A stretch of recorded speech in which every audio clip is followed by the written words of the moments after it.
Oke, sekarang kita mau baca tentang laba-laba emas. Sarang laba-laba emas. Di sebuah hutan tinggal beraneka macam hewan. Mereka hidup dengan damai. Pagi itu, udara berhembus segar, meniup embun dedaunan dan subur menghijau. Matahari baru menampilkan iya itu gambarnya. Matahari baru menampakkan sinarnya yang hangat. Sorot cahaya menembus kerimbunan hutan kecil itu. Semua penghuni langsung terjaga. Mereka menyambut hari baru itu dengan bersukaria. Bunga-bunga mekar berseri. Kupu-kupu menari-nari riang, nampak tidak bergairah. Sepertinya laba-laba mungil itu sedang bersedih hati. Baru beberapa hari ini laba-laba tinggal di hutan kecil itu. Tadinya ia tinggal di sebuah gubuk kosong bekas pemburu yang letaknya tak jauh dari hutan. Di sana ia tinggal dengan tenang. Kemudian datanglah bencana. Gubuk itu dirobohkan petani untuk dijadikan kayu bakar. Dan dia tidak bisa lagi bersarang di gubuk itu. Setelah gubuk itu rata dengan tanah dan dibawa pergi, ia kemudian terlunta-lunta. Suatu ketika, laba-laba juga hendak ditangkap oleh seekor burung. Ia lari menyelamatkan diri. Lalu ia bersembunyi di hutan kecil itu. Laba-laba menyesali nasibnya. Peri bintang lewat di dekatnya.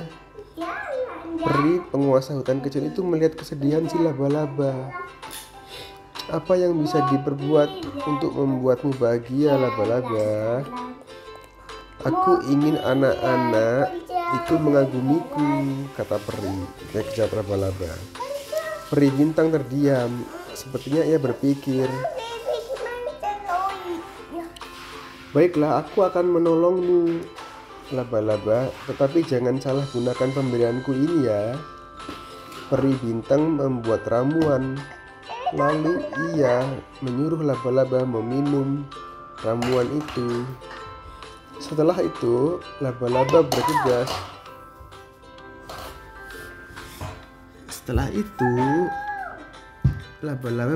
Pergi ke sebuah pohon dekat rumah penduduk. Namun ia tidak berani masuk ke dalam rumah. Ia memilih tempat di sudut kebun petani. Di situ ia mulai memintal sarangnya. Woi, lihatlah, ada laba-laba ajaib. Sarangnya terbuat dari emas. Tak lama terdengar suara anak-anak laba-laba. Laba-laba terkejut. Oh, jadi ini keajaiban yang diberikan peri bintang kepadaku, pikir laba-laba. Wah, benar-benar emas murni. Ayo kita tangkap laba-laba ini. Ini akan membuat kita kaya, usul salah seorang anak. Anehnya, laba-laba itu tidak menghindar ketika anak-anak itu menangkapnya. Ia merasa sangat bangga sekali. Aku akan membuat kalian terus mengagumiku. Ia kemudian ditempatkan di sebuah ruangan yang mewah. Ayo pintal sarang emas lagi buat kami, laba-laba. Pintal lagi. Sementara itu laba-laba terus memintal dan memintal sampai ruangan mewah itu nyaris dengan sarang emas. Celakanya anak-anak itu tak pernah merasa puas. Mereka menyuruh laba-laba terus mengeluarkan benang emas sampai badan laba-laba terasa sangat lemas. Aduh, badanku lemas sekali. Sebentar lagi aku pasti mati, kata laba-laba. Laba-laba kemudian menyadari bahwa ia telah dimanfaatkan oleh manusia. Akibatnya ia yang sengsara. Laba-laba ingin sekali melarikan diri, tetapi rasanya tidak ada kesempatan untuk melakukan keinginannya. karena anak-anak itu menjaganya sangat ketat. Untung ada seorang nenek yang baik hati. Nenek itu heran melihat anak-anak yang sedang bermain laba-laba. Laba-laba itu sudah tampak lemas. Setelah tahu, nenek itu memarahi mereka. Kalian telah menyiksa binatang itu, kata nenek. Tetapi nek, ia bisa membuat kita kaya. Kalian sungguh kejam. Tahukah bahwa ketamakan kalian itu bisa membuat binatang itu binasa? Ayo segera tinggalkan tempat ini. Keempat anak itu pergi dengan wajah kecewa. Laba-laba merasa lega sekali. Ternyata masih ada manusia yang berhati emas seperti nenek. Kasihan kamu laba-laba, mari ku bebaskan kamu. Nenek itu melepaskan laba-laba ke pekarangan rumahnya. Tubuhnya yang lemah itu diletakkannya di atas rumput yang lembut. Andai nenek itu mengerti, laba-laba ingin berteriak, "Terima kasih, Nek." Dengan tertatih-tatih, laba-laba segera menemui peri bintang. Apakah anak-anak itu sangat mengagumimu, laba-laba? Anak-anak itu memang sangat mengagumiku, tapi justru membuatku sengsara. Karena ulah mereka aku hampir mati kehabisan tenaga.